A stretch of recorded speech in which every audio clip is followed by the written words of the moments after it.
Hi hello ನಮಸ್ಕಾರ. ನಾನು ನಿಮ್ಮ ಪ್ರೀತಿಯ ಮುದ್ದು ಮಗಳು ಯೂಟ್ಯೂಬ್ ಚಾನಲ್.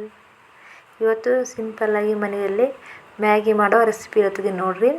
ನಾನು ಆಗಲಿಕ್ಕೆ ಈರುಳ್ಳಿ, ಟೊಮೊಟೊ, ಕ್ಯಾರೆಟ್, ಬೀನ್ಸು ಹೆರ್ಚಿಟ್ಕೊಂಡಿದ್ದು ನೋಡಿರಿ. ಇದು ಹೆರ್ಚಿಟ್ಕೋಬೇಕು ಮೊದಲನೇ. ಹೆರ್ಚಿಟ್ಕೊಂಡು ಒಂದು ಬೋಗಣ್ ಇಟ್ಕೊಂಡಿದ್ದೀನಿ ನೋಡಿರಿ. ಆ ಬೋಗಣ್ಲೆ ನೀರು ಕಾಯಕ್ಕಿಟ್ಟಿದ್ದೀನಿ ನೋಡಿರಿ. ಈ ಥರ ಚೆನ್ನಾಗಿ ನೀರು ಕಾಯಬೇಕು. ಆ ನೀರೆಲ್ಲ ಹೊಗೆ ಥರ ಬರ್ತಿರ್ಬೇಕು. ಆ ಥರ ಬಂದಮೇಲೆ ನಾನು ಮ್ಯಾಗಿ ಹಾಕ್ತಿದ್ದೀನಿ ನೋಡಿರಿ. ಇಲ್ಲಾಂದ್ರೆ ಬೇಗ ಮ್ಯಾಗಿ ಬೇಯುತ್ತೆ. ತಣ್ಣೀರಲ್ಲಿ ಹಾಕಿದರೆ ಅಷ್ಟೊಂದು ಬೇಗ ಮ್ಯಾಗಿ ಬೇಯಲ್ವಲ್ಲ, ಅದಕ್ಕೆ ಒಂದು ಸ್ವಲ್ಪ ಬಿಸಿ ನೀರಲ್ಲಿ ಹಾಕಿದರೆ ಬೇಗ ಮ್ಯಾಗಿ ಬೇಯುತ್ತೆ. ಒಂಚೂರು ಆ ಕಡೆ ಈ ಕಡೆ ತಪ್ಪ ಮಾತಾಡಿದ್ರೆ ಕ್ಷಮಿಸಿ, ಫಸ್ಟ್ ಟೈಮ್ ವಿಡಿಯೋ ಮಾಡ್ತಿದ್ದೀನಿ ನೋಡಿರಿ. ಈ ಥರ ಚೆನ್ನಾಗಿ ಆಗೈತೆ ನೋಡಿರಿ. ಮ್ಯಾಗಿ ಬೆಂದಿದೆ ನೋಡಿರಿ.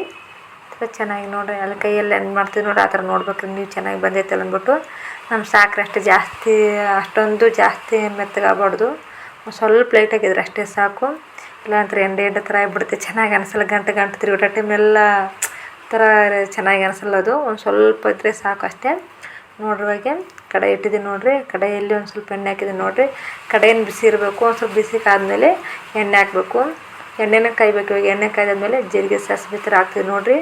ಜೀರಿಗೆ ಸಾಸಿವೆ ಹಾಕೋ ಟೈಮ್ ನೋಡಿ ಹಂಗೆ ಆ ಥರ ಕಾದಿರ್ತಾರೆ ಗೊತ್ತಾಗುತ್ತೆ. ಜೀರಿಗೆ ಸಾಸಿವೆ ಹಾಕಿದ್ರೆ ಗೊತ್ತಾಗುತ್ತೆ ಎಣ್ಣೆ ಕಾದಿದ್ದು ಕಾದ್ಲಾರ್ದು. ಈ ಥರ ಚಟಪಟ ಅಂತ ಸಿಡ್ತಿರುತ್ತಲ್ಲ, ಅವಾಗ ಗೊತ್ತಾಗುತ್ತೆ ಎಣ್ಣೆ ಕಾದೈತೆ ಅಂದ್ಬಿಟ್ಟು. ಆಗ್ಲೇ ಹೆರ್ಚಿಟ್ಟು ಈರುಳ್ಳಿ ಹಾಕ್ತೀವಿ ನೋಡಿರಿ. ಒಂದು ಈರುಳ್ಳಿ ಸಾಕು. ಈ ಥರ ಈರುಳ್ಳಿ ಹಾಕ್ರಿ.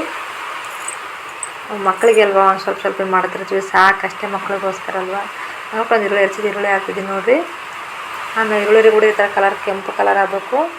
ಎಷ್ಟು ಚೆನ್ನಾಗಿ ಕಲರ್ ಬಂದೈತೆ ನೋಡಿರಿ. ಈ ಥರ ಕಲರ್ ಬರಬೇಕು. ಈ ಥರ ಕಲರ್ ಬಂದಮೇಲೆ ಎಲ್ಲ ಈರುಳ್ಳಿ ವಾಸನೆ ಎಲ್ಲ ಹೋಗಿರ್ಬೇಕು. ಈರುಳ್ಳಿ ವಾಸನೆ ಬಂದಮೇಲೆ ಚೆನ್ನಾಗಿ ಅನಿಸುತ್ತೆ. ಈರುಳ್ಳಿ ವಾಸನೆ ಬರುತ್ತೆ ನೋಡಿರಿ. ಟೊಮೊಟೊ ಹಾಕಿದ್ದೀನಿ. ಟೊಮೊಟೊ ಆದಮೇಲೆ ಮತ್ತು ಕ್ಯಾರೆಟು, ಬೀನ್ಸು, ಇವಾಗ 4 ಮೇನ್ ಇಂಪಾರ್ಟೆಂಟ್. ಮ್ಯಾಗಿಗೆ 4 ಇರಲೇಬೇಕಾದ್ರೆ ಚೆನ್ನಾಗಾಗುತ್ತೆ. ಈ ಥರ 4 ಐಟಮ್ ಹಾಕ್ಬಿಟ್ಟು ನಾನು ಈ ಥರದೇ ಮಾಡ್ತೀನಿ ನೋಡಿರಿ. ಒಂಚೂರು ಮ್ಯಾಗಿಲೂ ಉಪ್ಪು ಇರುತ್ತೆ, ಜಾಸ್ತಿ ಉಪ್ಪು ಹಾಕ್ಬಿಟ್ಟು ಒಂಚೂರು ಅಷ್ಟೇ ಹಾಕಿ ಉಪ್ಪದಕ್ಕೆ ಒಂಚೂರು ಉಪ್ಪು ಹಾಕ್ತಿದ್ದೀನಿ ನೋಡಿರಿ. ಮತ್ತು ಉಪ್ಪು ಹಾಕ್ಬಿಟ್ಟು ಈ ಥರ ತಿರುಗಾಡಬೇಕು. ಯಾಕಂದರೆ ನೀರಿನ ಅಂಶ ಇರಲ್ಲಲ್ವ, ಅದು ಎಣ್ಣೆಲಿ ಇದು ಮಾಡ್ತಿರ್ತೀವಲ್ಲ, ಹಂಗೆ ಬಿಡ್ತೀವಿ ಆಗಡೆ ಸೀದು ಹೋಗಿಬಿಡುತ್ತೆ. ಹಂಗಟ್ಟು ಒಂದು 2 ನಿಮಿಷಕ್ಕೆ 5 ನಿಮಿಷಕ್ಕೊಮ್ಮೆ ಈ ಥರ ಒಂದು ಚಮಚ ತೊಗೊಂಡು ತಿರುಗಾಡ್ತಿರ್ಬೇಕು.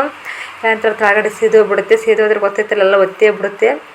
ಹಂಗಾಗ್ಬಿಟ್ಟು 5 ನಿಮಿಷಕ್ಕೊಮ್ಮೆ 5 ನಿಮಿಷಕ್ಕೆ ಈ ಥರ ತಿರುಗಾಡ್ತಾನೆ ಇರಬೇಕು ನೋಡಿರಿ. ಆ ಥರ ತಿರುಗಾಡ್ತಿದ್ದೀನಿ ನಾನು. ಈ ಥರ ತಿರುಗಾಡ್ತಾನೆ ಇರಬೇಕು. ಈ ಥರ ಒಮ್ಮೆ ಮಾಡಿ ನೋಡಿರಿ, ಮಕ್ಕಳು ಚೆನ್ನಾಗಿರುತ್ತೆ. ಇದರಲ್ಲಿ ಬೇಕಿತ್ತರೇ ಮೊಟ್ಟೆ ಹಾಕ್ಬಿಟ್ಟು ಹೊಡೆದಾಕ್ಬೋದು. ಒಂದು 5 ನಿಮಿಷ ನೋಡಿರಿ. ಥರ ಮುಚ್ಚಿತೀನಿ ನೋಡಿರಿ. ಮುಚ್ಚಿದ್ಮೇಲೆ ಯಾಕಂದರೆ 5 ನಿಮಿಷ ಬೇಯುತ್ತೆ ಅದು. ಸ್ವಲ್ಪ ನೀರನ್ನು ಒಳಗಡೆ ನೀರು ಬಿಟ್ಟಂಗೆ ಆಗುತ್ತೆ, ಅದಕ್ಕೆ ಒಂಥರ ಬೇಯುತ್ತೆ. ಅವೆಲ್ಲ ಗಾಳಿ ಎಲ್ಲ ಅದು ಬೆಂಕಿ ಗಾಳಿ ಎಲ್ಲ ಮೇಲೆ ಹೋಗಲ್ಲಲ್ವ, ಅಲ್ಲಿ ಒಳಗಡೆ ಇರುತ್ತಲ್ಲ, ಹಂಗಾಗ್ಬಿಟ್ಟು ಅವಕ್ಕೆ ಬೇಯಕ್ಕನ್ವ ಬೇಯಿಸೋಕ್ಕಿದಾಗುತ್ತೆ ಅದು ಮುಚ್ಚಿದ್ರೆ. ಈ ಥರ ಎಲ್ಲ ಚೆನ್ನಾಗಿ ಬೇಯ್ಕೊಂಡಿರುತ್ತೆ ನೋಡಿರಿ. ಆ ಥರ ಚೆನ್ನಾಗಿ ಬಿದ್ದಾಗಿದ್ದೀವಲ್ಲ, ಅದಕ್ಕೆ ಈ ಥರ ಒಂದು ಪ್ಲೇಟ್ ಮುಚ್ಚಬೇಕು. ಮೇಲೆ ಮುಚ್ಚಿದ್ರೆ ಈ ಥರ ಚೆನ್ನಾಗಿ ಕಲರ್ ಬಂದೈತೆ ಅದ್ರಾಗಿದು. ಈ ಥರ ಕಲರ್ ಬರುತ್ತೆ. ಆಮೇಲೆ ನಾನು ಅದಕ್ಕೆ ಮ್ಯಾಗಿ ಮಸಾಲೆ ಇತ್ತಲ್ಲ, ಆ ಮ್ಯಾಗಿ ಮಸಾಲೆ ಹಾಕ್ತಿದ್ದೀನಿ ನೋಡಿರಿ.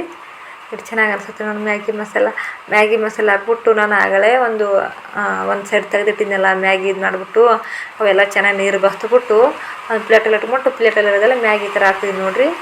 ಈ ಥರ ಹಾಕ್ಬಿಟ್ಟು ಈ ಥರ ತಿರುಗಾಡ್ಬೇಕು ನೋಡಿರಿ. ಮಸ್ತಾಗುತ್ತೆ ರೀ, ಚೆಂದ ಆಗುತ್ತೆ. ಪಾಪುಗಳಿಗೆ ತಿನ್ನೋಕೆ ಹುಡುಗರು ಸ್ಕೂಲ್ ಹೋಗ್ತಿರ್ತಲ್ಲ, ಒಮ್ಮೆ ಮ್ಯಾಗಿ ಮಾಡಿಕೊಡಿ ಅಂತಾರೆ. ಅದಕ್ಕೆ ಇದೇ ಥರ ಒಂದು ಸತಿ ಟ್ರೈ ಮಾಡಿ ನೋಡಿರಿ, ಚೆನ್ನಾಗಿರುತ್ತೆ. ಸಿಂಪಲ್ಲಾಗಿ ಹುಡುಗರು ಸಪ್ಪೇನೆ ತಿಂತಾವೆ, ಖಾರ ತಿನ್ನಲವಲ್ಲ, ಅದಕ್ಕೆ ಸಪ್ಪಂದೇ ಮಾಡೋದು. ಇವಾಗ ಕಾಲದ ಹುಡುಗರು ಹೆಂಗೆ ಖಾರನೇ ತಿನ್ನೋಲ್ಲ, ಸಪ್ಪಾಗಿ ಬೇಕಂತಾರೆ. ಅದಕ್ಕೆ ಹಂಗಾಗ್ಬಿಟ್ಟು ಈ ಥರ ಮಾಡ್ತಿದ್ದೀನಿ ನೋಡಿರಿ. ಚೆನ್ನಾಗಾಗಿರುತ್ತೆ. ಒಮ್ಮೆ ಟ್ರೈ ಮಾಡಿ ನೋಡಿದ್ರಲ್ಲಿ ಮೊಟ್ಟೆ ಕೂಡ ಹಾಕ್ಬೋದು. ಆ ರೆಸಿಪಿ ನಾನು ಸರ್ತಿ ಮಾಡಿ ತೋರಿಸ್ತೀನಿ ರೀ, ಮೊಟ್ಟೆ ಹೊಡೆದಾಕ್ಬಿಟ್ಟು ನೋಡಿರಿ. ಈ ಥರ ಆಗೈತೆ ನೋಡಿರಿ ಮ್ಯಾಗಿ. ಹಂಗೆ ನಾನು ಲೈಕ್ ಮಾಡಿರಿ, ಸಬ್ಸ್ಕ್ರೈಬ್ ಮಾಡಿರಿ. Thank you.